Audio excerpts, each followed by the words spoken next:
Class worksheet number 22 में जो हमें आज मेथड दिया गया है उससे हम क्वेश्चंस को कैसे सॉल्व करते हैं उसके बारे में सीखते हैं। ठीक है, ये जो हमें एग्जांपल दिया गया है 3/x+2/y = 9 और ये जो दूसरी हमें इक्वेशन दी गई है इसको सॉल्व कैसे करेंगे, यहाँ से हम x और y का मान कैसे निकालेंगे उसको हम आज सीखते हैं। तो ये क्वेश्चन मैंने इधर यहाँ नोटबुक में लिख लिया है। ठीक है, ये मैंने यहाँ नोटबुक में लिख लिया है। तो यहाँ पर हम क्या करेंगे, इसको पहले हम दो चर वाले रैखिक समीकरण में कन्वर्ट करेंगे। तो सबसे पहले हम यहाँ लिखेंगे माना 1/x = p and 1/y = q। ठीक है, जैसे मैंने आपको अभी वीडियो के पिछले पार्ट में बताया था कि मैं यहाँ पर 3/x को क्या लिख सकती हूँ, 3 × 1/x और इस 1/x को मैंने क्या मान लिया, p। तो ये आपका क्या बन जाएगा और प्लस 2 × 1/y = 9। तो इसको मैंने p माना और इसको मैंने q माना। तो यहाँ इक्वेशन हमारी बन जाएगी 3p + 2q = 9। तो यहाँ पर जब हम इसे इस तरह से मानेंगे तो हमारा पहला समीकरण क्या आ जाएगा, ये हमारा आएगा 3p, हमारी जो इक्वेशन आएगी वो आएगी 3p + 2q = 9। और जो सेकंड समीकरण थी वो हमारी क्या आ जाएगी, 2p प्लस, देखो 1/y है तो इसको हमने q माना है, = 6। तो ये हमारे पास समीकरण आ गए। हम इनको समीकरण नंबर 3, 4 भी लिख सकते हैं क्योंकि अभी हमने इसकी जो फॉर्म है थोड़ा सा उसको चेंज कर दिया है प्रतिस्थापित करके। जैसे कि हमने 1/x को p माना, 1/y को q माना। ठीक है, अब इसके बाद क्या होगा, हमारे पास जो दो रैखिक समीकरण आ गए हैं, ये दो चर वाले दो रैखिक समीकरण आ गए हैं, इनको हम हल करेंगे विलोपन विधि या फिर प्रतिस्थापन विधि, किसी के द्वारा भी कर सकते हैं, ग्राफीय विधि से भी हल कर सकते हैं। फिर जो हमारे p और q के मान आएंगे उसको हम यहाँ पुट करके x और y के मान निकाल सकते हैं। ठीक है, तो इस क्वेश्चन को करते हैं। अब देखिए, सपोज अगर हमें ये विलोपन विधि से करना है तो विलोपन विधि के लिए हम किसी एक चर के गुणांक को बराबर बनाते हैं। तो एक तरीका तो ये है कि मैं अगर p के गुणांक को बराबर बनाना चाहती हूँ तो इसमें मुझे 2 से गुणा करनी पड़ेगी तो यहाँ 6p हो जाएगा, और इसमें मुझे 3 से गुणा करनी पड़ेगी तो यहाँ पर 6p हो जाएगा।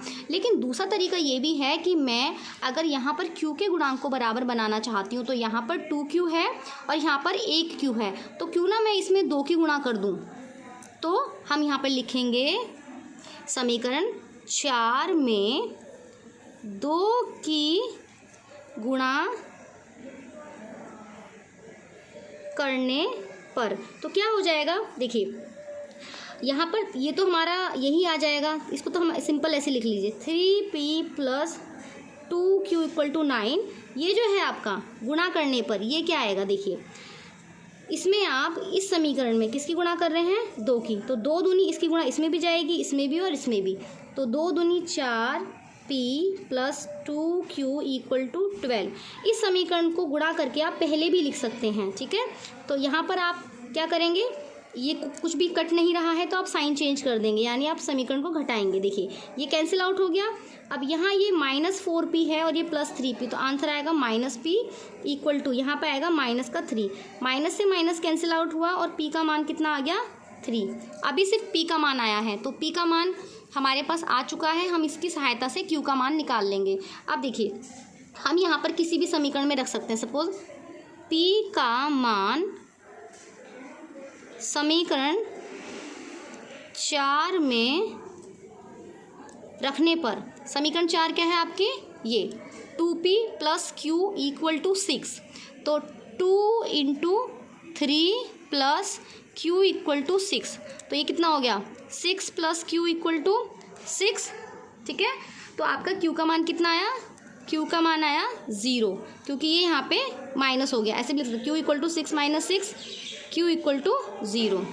अब देखिए p और q का मान तो हमारे पास आ चुका है। अब यहाँ से हम क्या करेंगे, मैं इधर लाइन ड्रॉ करके यहीं आपको बता देती हूँ। देखिए यहाँ पर हमने माना था ये 1/x = p, तो 1/x = p कितना था हमारा, 3। तो x would be equal to कितना आएगा, x इधर गया, यानी इसकी मल्टीप्लाई हम ऐसे कर सकते हैं 1 मान के, इसकी मल्टीप्लाई इधर 3x = 1, तो x would be equal to 1/3। Clear. अब यहाँ पर 1/y = कितना था, p। तो यहाँ पर हम क्या रखेंगे, 1/y = p कितना था, 0। तो y इंटू ज़ीरो कितना हुआ, आप इसको यहाँ पर आपने p माना था, हाँ यहाँ बेटा q होगा, ये है आपका 1/y equal to Q, 1/y equal to Q है, ठीक है। तो यहाँ पे आपने क्या रखना है, equal to zero, equal to zero. तो यहाँ पे आपका क्या हो जाएगा, y का मान आ जाएगा 0, ठीक है। इस तरह से आपको x y का मान निकालना है।